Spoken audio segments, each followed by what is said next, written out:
Salut et bienvenue sur le podcast S'élever en même temps que son enfant. Je suis Maude, coach certifiée chez Mercredi, mais surtout maman de 3 enfants. Sur ce podcast, je t'aide à conjuguer la bienveillance avec la réalité de ton quotidien de maman. Utiliser ton choix d'une parentalité bienveillante comme un accélérateur de ton propre développement personnel. T'aider à changer de regard sur les situations que tu vis avec ton enfant pour t'en servir, pour grandir et apprendre sur toi. Hey, salut, je suis contente de te retrouver aujourd'hui pour un nouvel épisode. Un épisode où j'ai mis un petit peu de temps avant de le faire, celui-ci, parce que ça fait un petit moment que ce sont des questions que je reçois très régulièrement. La parentalité bienveillante. Comment faire quand dans le couple, on n'est pas sur la même longueur d'onde? Alors comme je te le disais, c'est vrai que j'ai longtemps repoussé cet épisode, parce qu'en fait, je n'ai pas de trucs et astuces à te donner. J'ai pas de recettes toutes faites. Tout simplement parce que je pense qu'il n'y en a pas. Par contre, je me suis rendu compte qu'effectivement, et pas plus tard que cette semaine, j'ai encore eu une question sur ce sujet, à force de répondre en message privé un petit peu à ces questions, à cette question qui revient très souvent, ça m'a aidé finalement à formaliser ma pensée, à la structurer un peu, et c'est ce que je vais te présenter aujourd'hui. Je vais te partager comment moi je fais dans mon couple et quel impact ça a eu en fait finalement avec mon conjoint sur les tensions que ça peut générer entre nous ou non. Voilà, comment on fait quand on n'est pas d'accord, lui et moi, quant à l'éducation de nos enfants, quant à une réaction face au comportement d'un de nos enfants. Alors pour commencer, je vais déjà répondre à la question qui revient souvent, et c'est une des critiques d'ailleurs qu'essuie la parentalité bienveillante, c'est que l'éducation positive, bienveillante, empathique, quel que soit le nom que tu lui donnes, eh bien elle serait à l'origine de plus de disputes au sein du couple parental. Alors, j'ai envie de te dire, en bonne normande que je suis, j'ai envie de te dire oui et non. En fait, oui, non, faut être tout à fait honnête. Bien sûr que ça vient générer des discussions en profondeur, parce que ça vient questionner un choix éducatif au sein du couple. Et finalement, les disputes peuvent être d'autant plus importantes quand c'est un des parents qui va se renseigner sur, qui va se questionner sur le choix d'éducation qu'il souhaite pour son enfant, et que l'autre coparent, finalement, n'est pas tout aussi convaincu ou ne se pose pas de questions et est un peu en mode pilote automatique, si tu veux. Et finalement, j'ai envie de te dire aussi que non, la parentalité bienveillante ne vient pas générer plus de disputes au sein du couple parental, pour la raison que, finalement, le choix d'éducation n'est en réalité que le révélateur de différences déjà préexistantes au sein du couple. Alors si le choix éducatif semble être la cause d'une crise au sein du couple parental, en réalité, le choix de l'éducation, je vois vraiment ça comme un révélateur de différences qu'il y a déjà à la base au sein du couple parental, mais qui ne se voient pas finalement, qui sont noyés dans la masse. C'est pas un sujet de discussion, donc on s'en rend pas compte immédiatement. Tu comprends donc que c'est vraiment pour ça que tout ça, c'est une question d'émotion, finalement, à la compréhension des émotions, à l'expression de nos besoins de chacun. Pourquoi est-ce que je fais le choix d'une éducation bienveillante? Pourquoi tu fais le choix, finalement, de simplement reproduire ce que tu as connu?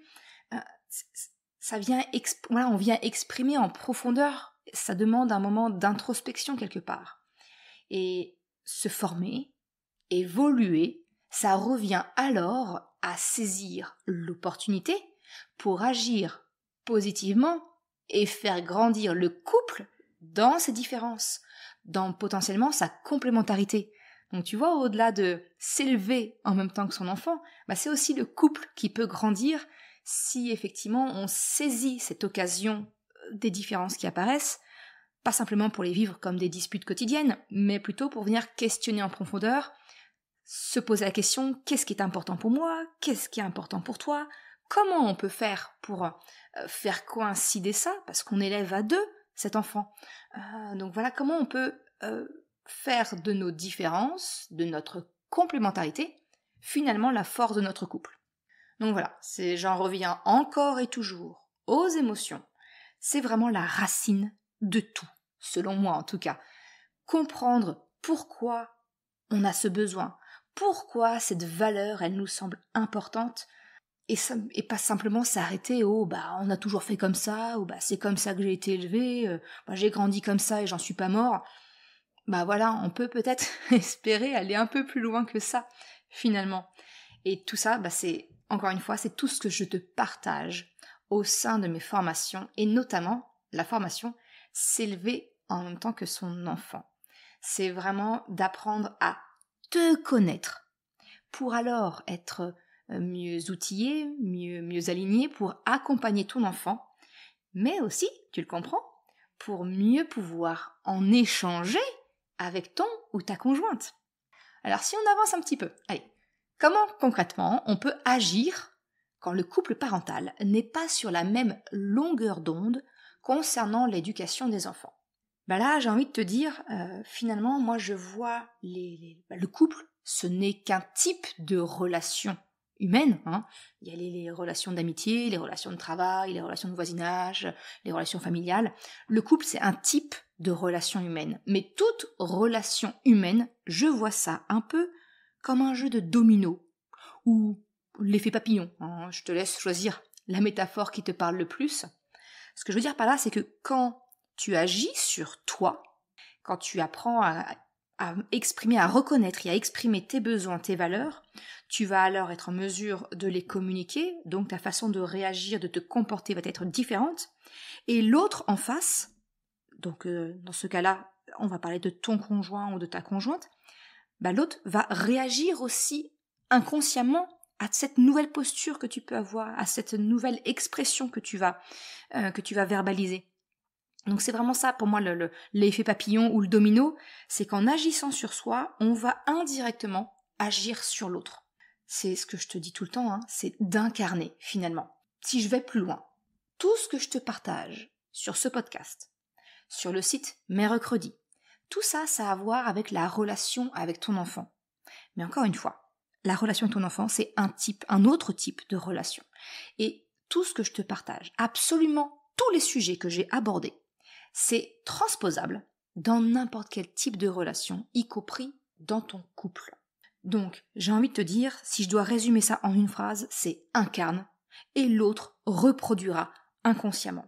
Donc, si tu désires que finalement ton conjoint soit sur la même longueur d'onde que toi, ou en tout cas s'exprime de la même façon que toi d'une manière respectueuse, commence à toi à le mettre en place. Et tu vas voir qu'avec le temps, il va reproduire exactement la même chose. Ton conjoint ou ta conjointe va reproduire exactement la même chose. Donc, le point de départ. Je reboot dessus, tu vas te dire, Maud, elle a un Alzheimer précoce, elle répète toujours la même chose. Mais non, en fait, c'est que tout ça, ça a une logique. Apprendre à identifier tes propres valeurs, tes besoins, apprendre à les communiquer différemment, ça, c'est ce qui a été en tout cas pour moi le point de départ d'une discussion, d'une communication, j'ai envie de te dire, beaucoup plus fluide avec mon mari. Ma manière de lui dire, quand je ne suis pas d'accord avec lui dans la réaction qu'il peut avoir avec nos enfants, elle a changé. Et forcément, du coup, il ne l'entend pas, il le prend plus comme une agression, mais il va l'entendre d'une manière plus positive et constructive. Et tout ça, j'ai envie de te dire, ça a eu un énorme bénéfice, celle d'éliminer nos disputes récurrentes, celles qui revenaient sans cesse. Parce qu'encore une fois, quand on identifie une dispute, forcément, on va dire que la racine, ça va être de la colère, de la frustration, de la tristesse, ce genre d'émotion. Mais quand tu comprends le message de ton émotion, tu comprends quel est ton besoin ou quelle est ta valeur derrière, et que tu l'exprimes à l'autre d'une manière positive, que l'autre est capable d'entendre sans se sentir agressé, eh bien le message il est entendu, le message il passe à l'autre. Et j'ai envie de te dire que si ton conjoint ou ta conjointe est suffisamment intelligente pour vouloir ton bien-être, il va l'intégrer, tu vois, il va l'intégrer. Donc naturellement, ces disputes-là, elles s'épuisent dans le sens, elles se résolvent, tu vois. Et ne subsiste aujourd'hui dans mon couple que des disputes qui sont nécessaires à mon couple pour grandir. Parce que je vais pas te vendre du rêve, te dire, je ne me dispute plus jamais avec mon conjoint, on vit notre meilleure vie ensemble. Non, bien sûr que non. La vie, c'est des hauts et des bas. On a chacun nos vécus. On vit des choses dans notre quotidien aussi qui peuvent être différentes, peu importe. Mais en tout cas, ne subsistent entre nous des disputes que nécessaires, celles qui sont nécessaires pour faire grandir notre couple. Voilà, j'ai envie de te dire, c'est vraiment ça l'élément. Le mot qui me vient, il est anglais, c'est le game changer. C'est le truc qui a permis de faire évoluer positivement mon couple que je forme avec mon mari aujourd'hui. Ça, et donc les émotions, la compréhension des émotions, plus une manière de communiquer qui est plus constructive. La communication non violente a été une révélation pour moi. J'ai changé ma façon de m'exprimer auprès de mon conjoint, de lui exprimer mes reproches, qui n'étaient plus tournés sous forme de reproches, mais exprimés sous la forme d'un besoin que je pouvais avoir. Et ça change absolument tout, parce que tu te mets à parler, tu te mets à communiquer sans accuser l'autre. Donc, au lieu que l'autre ferme les écoutilles et ne t'écoute plus, eh bien, il écoute. Il entend, au-delà d'écouter, ton conjoint ou ta conjointe se met à entendre le message. Il passe. Et c'est ce que je te disais quand je te parlais d'incarner et il reproduira inconsciemment. Moi, c'est quelque chose que j'ai constaté. Mon mari n'a pas suivi ma formation. Mon mari est mon pire client. Mais par contre, je me suis rendu compte, peut-être au bout de 6 mois, 1 an peut-être, c'est là où j'ai vu des signes suffisamment forts pour qu'ils soient perceptibles à mes yeux et me rendre compte que la communication de mon mari également avait changé. Par mimétisme, il avait adopté ma façon de m'exprimer, en parlant de ses besoins, en arrêtant de me reprocher des choses, mais en parlant de ses besoins. Et voilà, comment incarner finalement l'effet domino, l'effet papillon, comme tu veux, revient à ce que l'autre évolue lui aussi dans son timing à lui, qui lui est propre, dans sa direction, parce que ça peut ne pas être une évolution qui va dans le même sens. Hein. Tous les couples ne sont pas voués à durer, c'est pas une garantie de rester ensemble, mais en tout cas, ça donne l'opportunité d'une évolution, et à partir de là, j'ai envie de te dire, l'espoir est permis. L'espoir est permis. Donc voilà ce que je voulais te partager un petit peu sur mon cas à moi.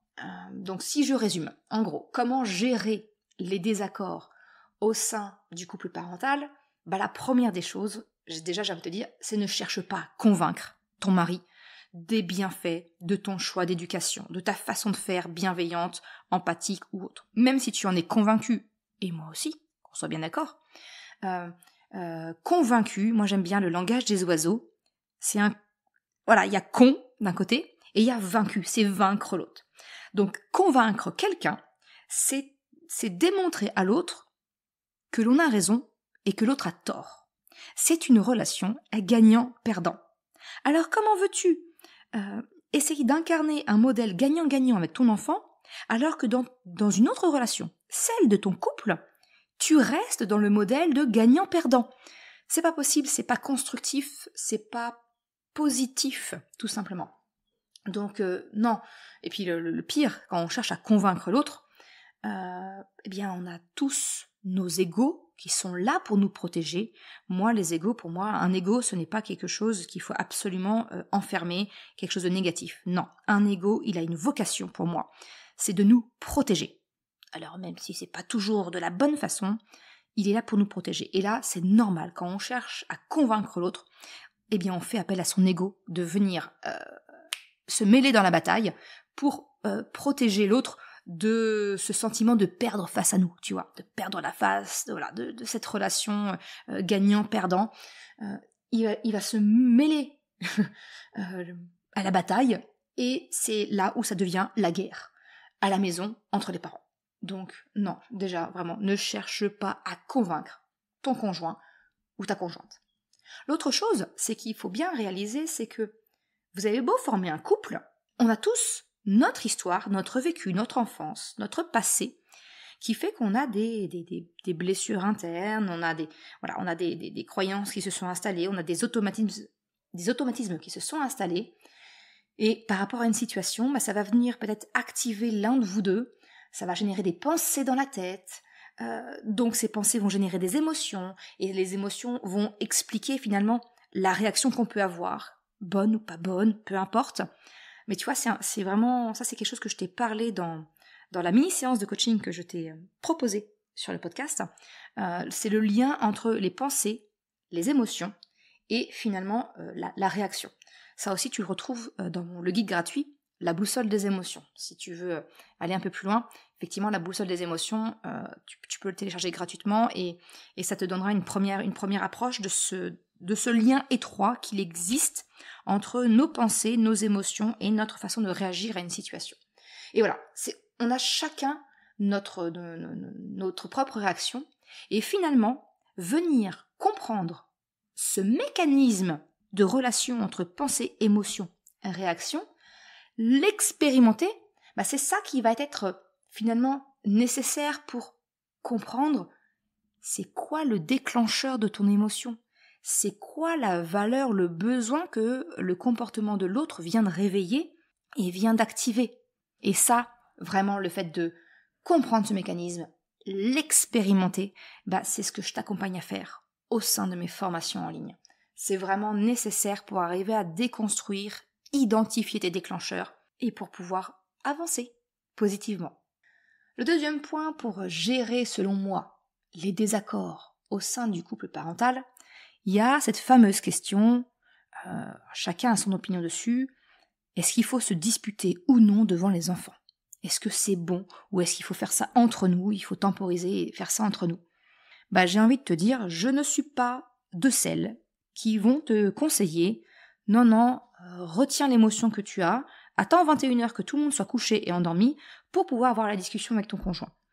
Non, moi je suis de celles qui, pour moi, l'authenticité, c'est une valeur primordiale.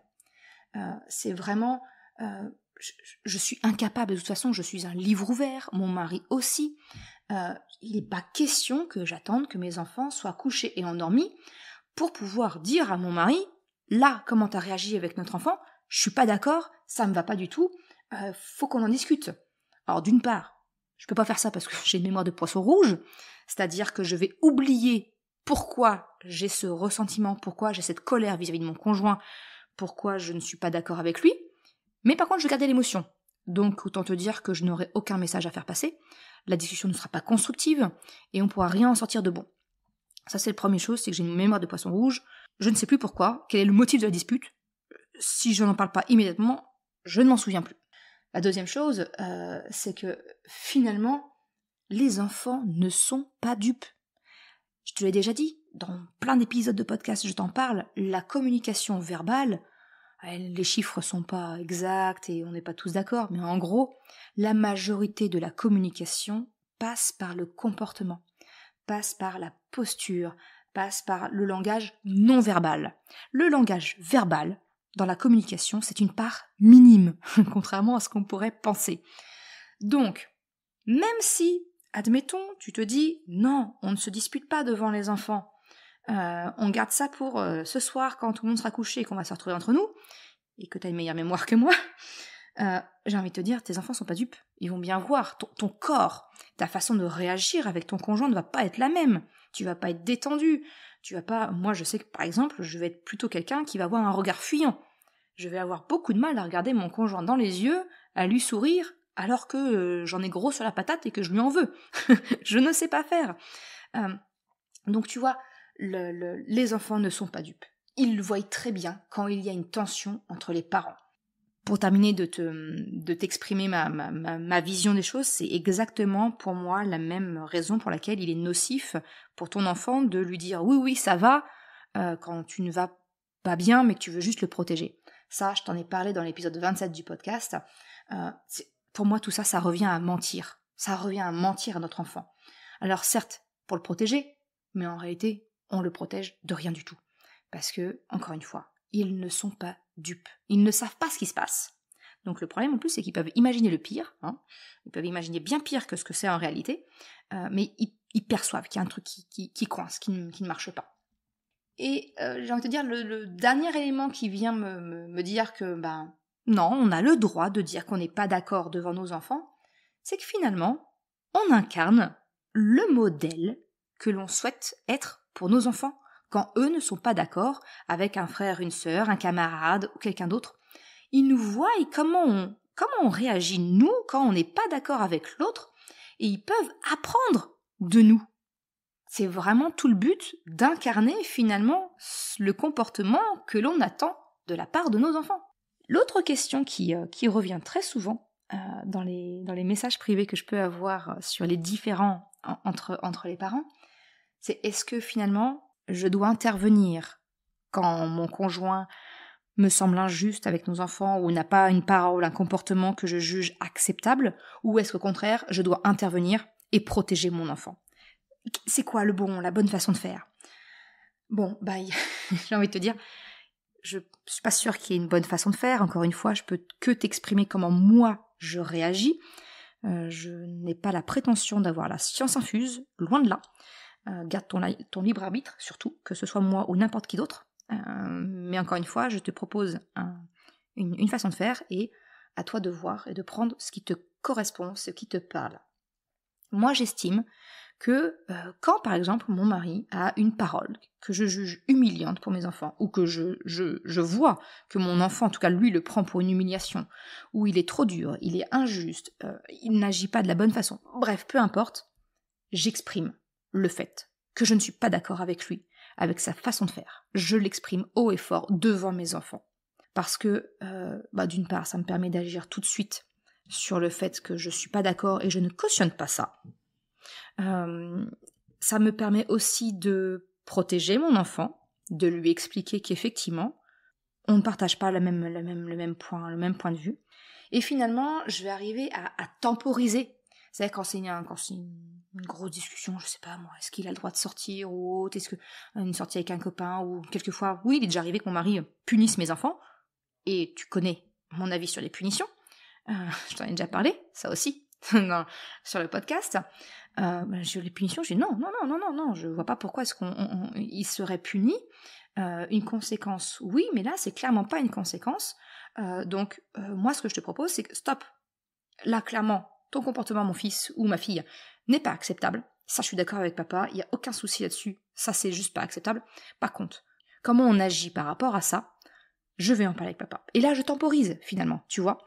C'est que j'exprime mon désaccord avec mon conjoint, pour lequel on n'a pas la même vision des choses.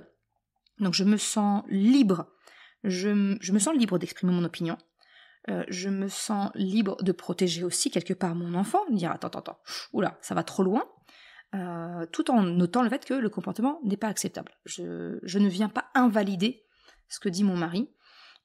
Par contre, après, je temporise. Je dis ok, là, papa et moi, on a besoin d'en parler. On a besoin d'en discuter, de faire le point et de décider ensemble. Ça, par contre, c'est un choix éducatif. C'est entre nous.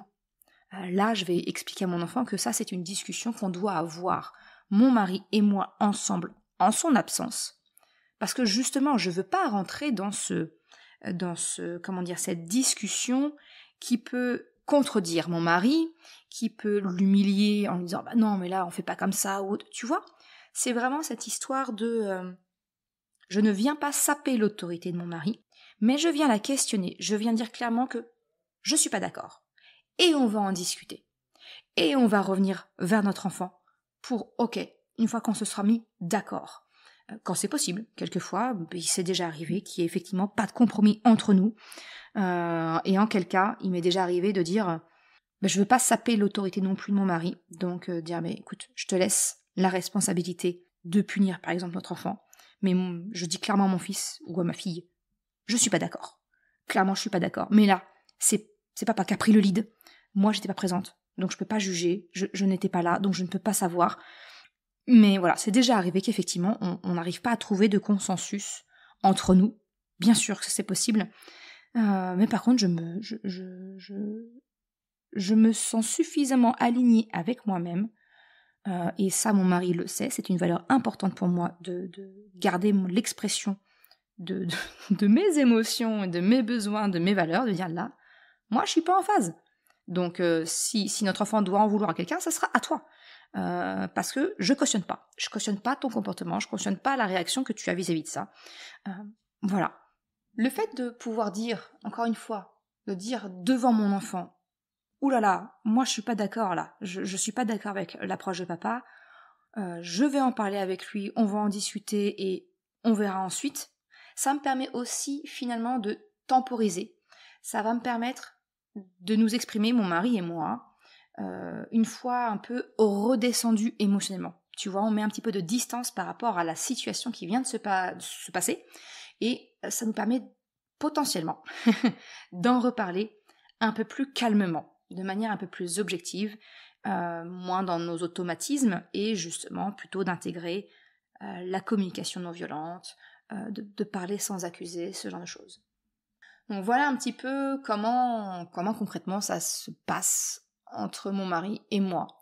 Il est pas moteur sur la parentalité bienveillante. J'ai envie de te dire, il m'a laissé le lead là-dessus. Ça lui semble tant que c'est pas en contradiction avec ses valeurs à lui, si tu veux, il n'y a pas de problème. Et quand on est venu quelquefois heurter un peu ses valeurs, on est venu en discuter et ça a eu des discussions parfois houleuses, soyons tout à fait honnêtes, mais nécessaires pour notre couple, encore une fois pour grandir. Parce que on peut ne pas être d'accord en permanence, mais pouvoir s'exprimer, pouvoir dire ce qui est important pour nous, c'est ça aussi qui vient renouveler jour après jour le choix qu'on a fait du partenaire de vie. Dire ok, mais là on est toujours en phase. Moi je sais que la valeur respect est devenue primordiale pour moi, et on en a déjà discuté avec mon conjoint. Si on arrivait un jour à un point où je ne me sentais pas respectée, ou il n'arrive pas à percevoir en quoi je considère qu'il me manque de respect dans certaines situations et qu'il n'arrive pas à revenir dessus, à le comprendre, ça remettrait en doute, ça remettrait en question les fondements même de notre couple. C'est des discussions qu'on a déjà eues. Et je vois vraiment ça comme finalement une opportunité, encore une fois, de faire grandir le couple et de continuer de questionner si on est avec le bon partenaire ou non. Je me sens suffisamment libre pour ça, et lui aussi, de nous sentir libres, de dire on continue de se choisir. Ça fait 23 ans, on vient de fêter nos 23 ans de couple, ça fait 23 ans qu'on se choisit. Et je suis contente de me dire que ce n'est pas par la force de l'habitude qu'on est ensemble, mais bien parce qu'on continue de se choisir mutuellement. Donc tu vois, si je dois terminer cet épisode sur un point, c'est que finalement un couple évolue, quoi qu'il se passe. Que ce soit consciemment ou non, s'il y en a un des deux, ou les deux d'ailleurs, qui fait un travail de développement personnel, qu'il soit conscient ou non, de toute façon le couple évolue. Et on n'évolue pas à la même vitesse. Et ça, il faut arriver, c'est peut-être le dernier point, c'est le lâcher prise. C'est peut-être accepter que l'autre n'évolue pas à la même vitesse que nous. Si toi, tu as fait le choix d'une éducation bienveillante pour ton enfant, tu identifies le pourquoi c'est important pour toi, eh bien c'est aussi peut-être d'accepter que ton conjoint n'est pas dans la même vitesse que toi par rapport à ce choix, qu'il a aussi peut-être besoin d'évoluer lui aussi au travers de sa maternité ou de sa paternité, en tout cas dans sa parentalité, pour vraiment se rendre compte si c'est un choix, quel est le moteur de ce choix, si c'est juste pour suivre ou si c'est effectivement ça vient répondre à quelque chose qui résonne en lui. Je pense que ça c'est un point important. Et le dernier, je sais que je dis beaucoup que c'est le dernier, mais là c'est vraiment le dernier du dernier. Si tu as fait ce choix d'une éducation bienveillante, tu le sais, je te répète très souvent que la bienveillance que tu désires pour ton enfant, eh bien, tu devrais te la donner pour toi-même déjà. Être bienveillante avec toi-même. Mais on va aller un peu plus loin encore aujourd'hui, vu qu'on parle du couple. J'ai envie de te dire, il faut aussi que tu sois bienveillante avec ton conjoint ou ta conjointe. Parce qu'en fait, et ça encore une fois je l'ai expérimenté moi-même, quand j'ai commencé dans la parentalité bienveillante, j'ai commencé à travailler sur moi, à prendre sur moi pour être le plus bienveillante possible avec mes enfants, Mais finalement, comme j'avais pas changé toute ma posture, mais en fait, je me contenais, je réprimais mes émotions vis-à-vis de mes enfants pour pouvoir accepter les leurs, dans la douleur quelquefois, mais tant bien que mal, quand j'étais suffisamment en forme pour pouvoir tout contenir. Mais l'univers est fait d'un équilibre des forces. Il y a un moment donné, si tu contiens, si tu retiens, si tu fais les choses en tension, si tu es bienveillante par obligation, par la force quelque part, à un moment donné, tu as besoin de délester de l'autre. Donc, le risque, il est grand, c'est que ton conjoint ou ta conjointe devienne ton punching ball. Et si c'est pas ton conjoint ou ta conjointe, ça va être l'animal de compagnie qui va prendre. Ça va être une autre relation. Mais c'est l'équilibre des forces. Si on contient, si on n'a pas finalement travaillé en profondeur sur nous, notre bienveillance va être superficielle dans le sens où elle va être réelle potentiellement avec nos enfants. Mais elle va être forcée. Elle va nous demander énormément d'énergie, énormément peut-être de sacrifices ou autre, tu vois. Et donc tu vas avoir besoin de délester d'un autre côté. Trop souvent, malheureusement, le conjoint devient cette zone de décharge, ce délestage. Et c'est là aussi où potentiellement on peut se dire que la parentalité bienveillante vient mettre à mal les couples, parce que toute la bienveillance qu'on a pour nos enfants, on n'en a plus à disposition pour notre conjoint ou notre conjointe. Donc vraiment, et ça je te le dis, ça a été le cas. Mon conjoint a été à un moment donné mon punching ball. Je déchargeais sur lui violemment. Ça a été une période très compliquée. Jusqu'à ce que je comprenne qu'en fait, le changement devait être en profondeur.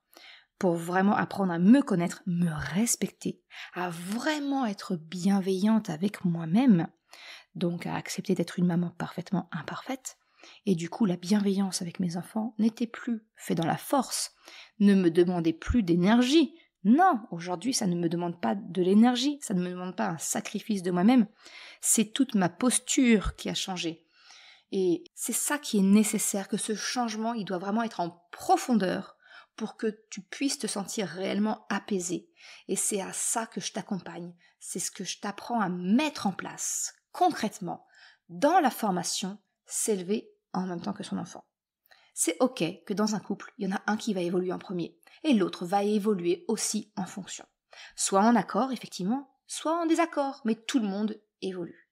La bienveillance que tu souhaites, je te le répète encore une fois, mais oui, elle doit être pour toi, elle doit aussi être pour ton conjoint.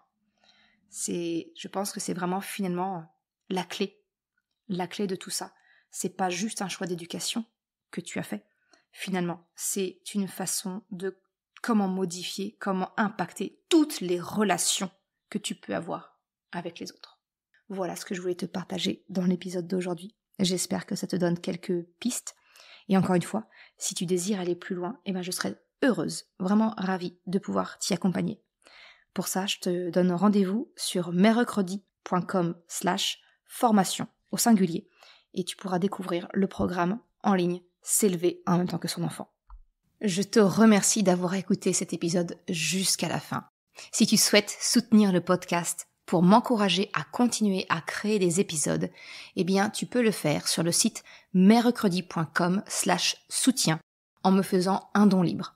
Une autre façon de m'encourager et qui est vraiment très efficace, c'est d'en parler tout simplement autour de toi, de partager le podcast, le site. Et si le cœur t'en dit, c'est également de me laisser un commentaire ou une note sur Apple Podcast, Spotify, quelle que soit la plateforme, si elle te le permet. Ça m'aide vraiment à faire connaître le podcast, à diffuser ce message qu'une autre façon de la parentalité est possible. Un grand merci à celles et ceux qui prennent le temps de le faire, mais également ceux qui m'envoient des messages privés. Ça me fait toujours très chaud au cœur. Je te souhaite une excellente journée, après-midi, soirée, quel que soit le moment où tu écoutes, et je te dis à très bientôt pour un nouvel épisode. Ciao!